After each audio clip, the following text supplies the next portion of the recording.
So Fox Creek is on the western side of the Tetons near the south.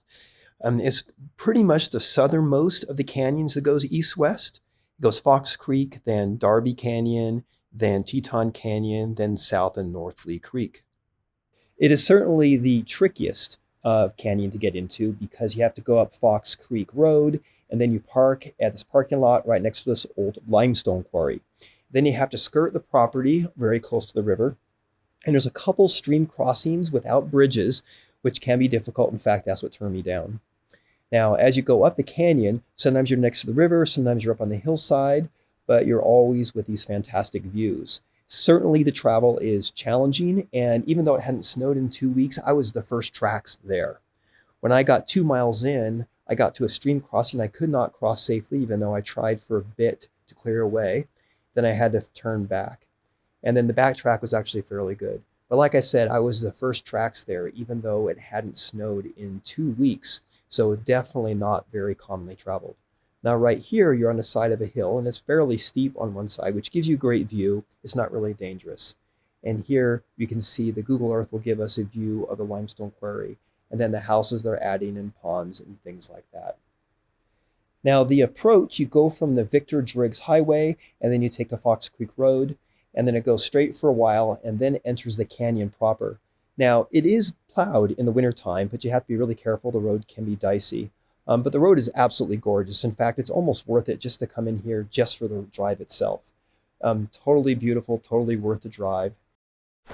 So the Fox Creek Trail starts at this parking lot, and you can either cross the dam, it's really shallow here, or you can go along the edge, which is next to this little tiny reservoir, and then cross at the end, which is what I'm gonna do. Okay, perhaps the trickiest part of the entire trip is to cross this river here.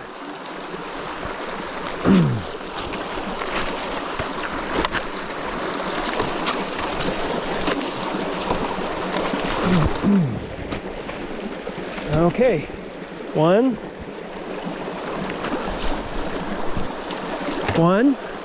2, 3. Whew, made it. Careful, there's private property on both sides of the trail.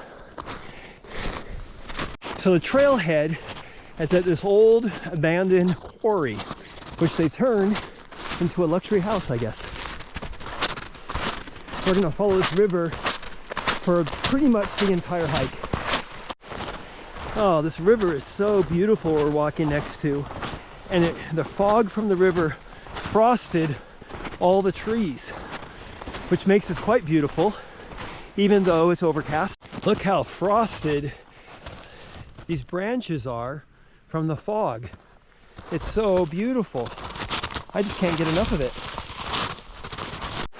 I'm not sure what caused these formations on the ice, but they look so cool.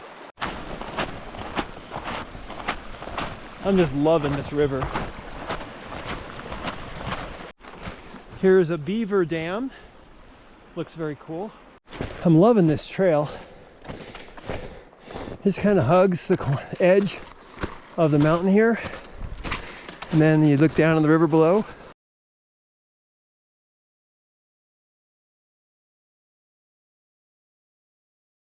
Okay, here's my second stream crossing. It looks a lot more serious than the first. I'm not exactly sure how I'm going to do this. Okay, that's the way to do it.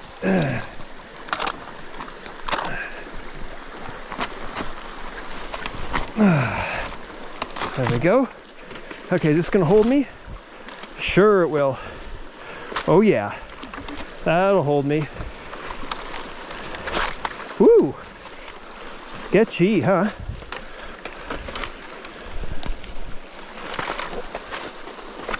Yep. Haha. Made it. Haha. Walking along this slope here, and it's a pretty far way down to the river below, but there's no need to worry. This snow is so soft, it'll be easy to stop if I slipped. To be honest, I thought the trail would be more along the river bottoms, but instead we got some elevation, and it's quite beautiful. Well, here's the end of the tracks. So from here on it's me. I just checked the map and the trail does go forward, but it might be a little bit of side hilling. Here we go. My progress will definitely be slower without tracks, but coming back will be easy. I guess some animal went before me. It knows the way. Well, the snow's beginning to come down, just barely, adding a little bit of beauty to the surrounding view. This big old block of ice has a little tiny avalanche that came from right up there, I think. Oh, I think I'll send it on its way. Whew, I don't want that to be me. You go.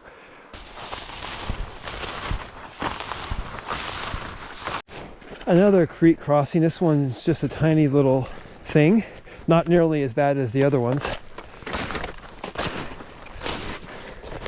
The trail is very interesting. Kind of sneaks through the trees.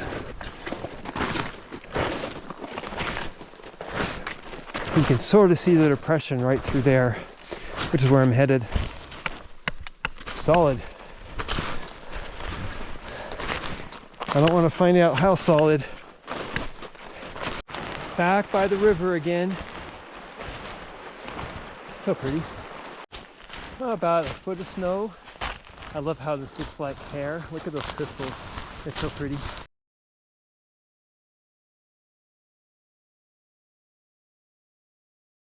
I'm just following these little deer tracks right now, which happen to be on the trail. And I stumbled across this delightful little meadow with the trees laden with snow. Looking pretty. Watch how the snow changes. So right here it's really soft, kind of sinking in. Now hard, and then soft. Under the trees, it's really hard. More of these cool ice crystals.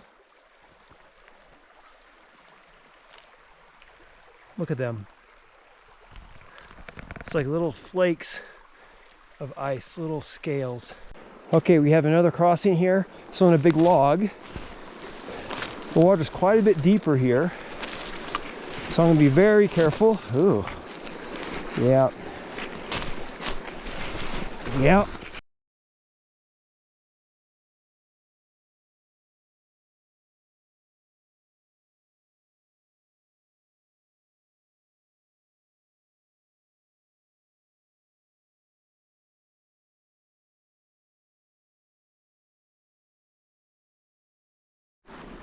Okay, this is my turnaround point. I don't feel comfortable about crossing the river here. I tried to clear off the log, but the further along I go, the more there are branches that are sticking up which would catch my snowshoes, which might cause me to fall. I'm fairly confident I could hop from there onto this bank here, but I don't really know what that is. It could just be snow, and getting back from there onto the log would be challenging. I think this is the end of the road for me. Well, I would have liked to have gone further. I had turned around almost exactly at 2 miles, but it was an unknown. I didn't know how this trail would be in the winter, so did the best I could. I spent quite a bit of time looking for another way across, but you can't even approach the bank because the snow could get out underneath you. So I did the best I could.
So a big part of traveling safely in the backcountry is being able to read the terrain. And so here we have something kind of odd. We have a stretch of hillside with no trees on it. So what could possibly be going on here? And the answer is there was an avalanche. Now you could tell how recent the avalanche was by the size of the trees. And these trees are maybe a couple of years old, or the ones that survived, maybe less. So this happens frequently. Now today is a safe day. We haven't had snow in a couple of weeks, so I'm not worried about it. But I would definitely not travel in Fox Canyon when there's snow and the avalanche danger is anything worse than moderate.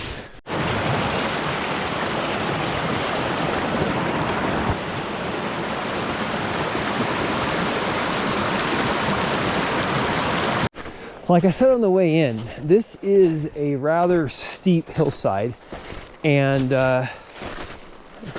it requires better than average snowshoeing ability.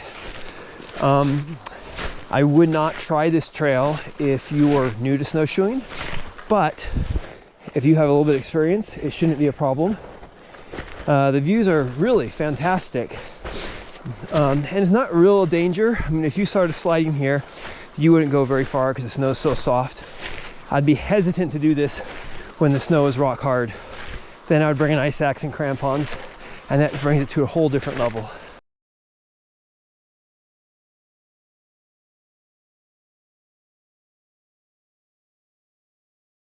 Right, here we have that crossing I had before.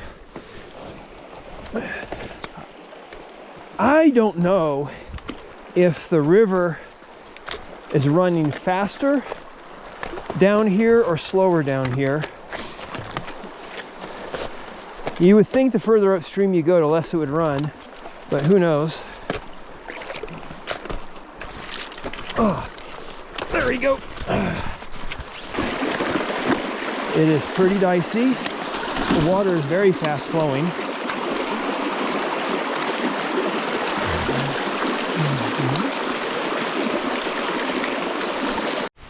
So that's it, Fox Creek. So definitely not a trail for beginners, but wow, the river views are beautiful. You should try it.